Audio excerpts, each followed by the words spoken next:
But I said, gosh, it's so what's interesting about this back and forth in this beef is that these two guys are very powerful. And when you have two powerful entities that are at war with each other, it only creates destruction. Like war does not create progress.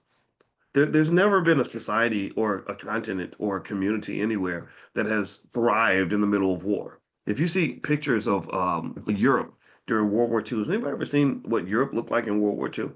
It wasn't just like a hood. It was like it had like 80% of the buildings were burned down and crumbled down. They've been blown up. You're just literally engaged in systematic destruction of each other, and they're going to destroy you, and it becomes a race to the bottom. It's a terrible experience, right? Now I want you to translate that to the black family. What happens when you and you are a hardworking, determined, very stubborn person, and then you start fighting with your spouse, or you start fighting with your sibling, or you start fighting with the dude down the street, and you're systematically working to destroy each other. After the battle's over, you might get to say that you won, but you really didn't win. You actually lost. You weren't a winner. You were actually the person who was not the biggest loser because everybody loses in war.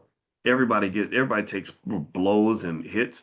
And so with 50 Cent, for example, with 50 Cent and T.I., one guy attacks the other one and the other one says, well, I'm going to do a documentary about you because you're a sex trafficker. Well, then the other one says, well, you beat up women and, back 10 years ago and you almost got arrested for that. So then people are like, oh, wow, so you're a bad person and you're a bad person. So both of y'all are evil, horrible people. And so it kind of gets to the point where it's like you might think you won, but really you're going to take so many blows that you're going to wish you had never been at war in the first place. So peace is powerful. Peace leads to prosperity.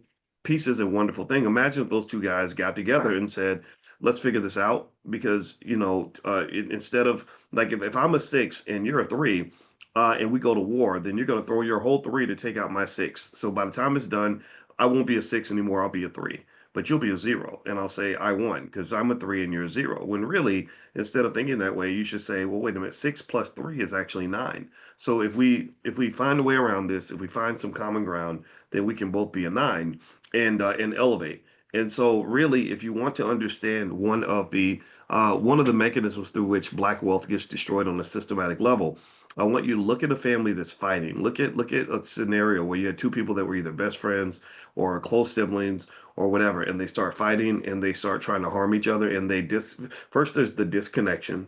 The disconnection is going to be a wealth killer, but then when you have the mutually assured destruction, then both of y'all end up, just I don't know, fighting in the middle of bankruptcy and poverty and financial stress.